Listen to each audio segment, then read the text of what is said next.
Confiné mais libre. Atelier virtuel de lecture. Montesquieu, lettre persane. Lettre 14. Comme le peuple grossissait tous les jours, les troglodytes crurent qu'il était à propos de se choisir un roi. Ils convinrent qu'il fallait déférer la couronne à celui qui était le plus juste, et ils jetèrent tous les yeux sur un vieillard vénérable par son âge et par une longue vertu. Il n'avait pas voulu se trouver à cette assemblée, il s'était retiré dans sa maison, le cœur serré de tristesse. Lorsqu'on lui envoya des députés pour lui apprendre le choix qu'on avait fait de lui, « À Dieu ne plaise, dit-il, que je fasse ce tort aux troglodytes, que l'on puisse croire qu'il n'y a personne parmi eux de plus juste que moi.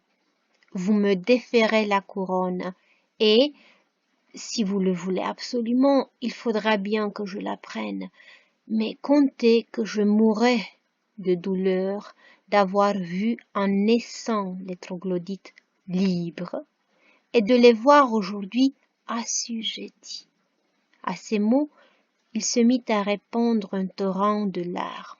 « Malheureux jour, disait-il, et pourquoi ai-je tant vécu ?»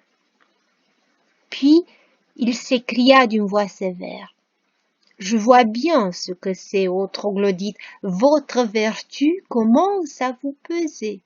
Dans l'état où vous êtes, n'ayant point de chef, il faut que vous soyez vertueux malgré vous.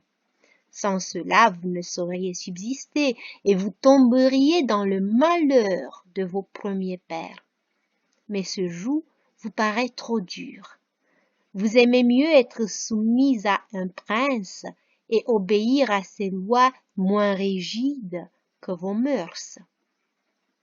Vous savez que, pour l'or, vous pouvez contenter votre ambition, acquérir des richesses et languir dans une lâche volupté, et que, pourvu que vous évitiez de tomber dans les grands crimes, vous n'aurez pas besoin de la vertu. »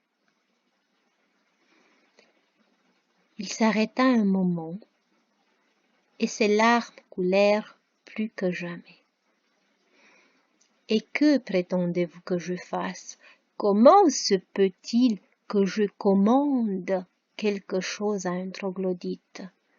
Voulez-vous qu'il fasse une action vertueuse parce que je la lui commande, lui qui la ferait tout de même sans moi et par le seul penchant de la nature ?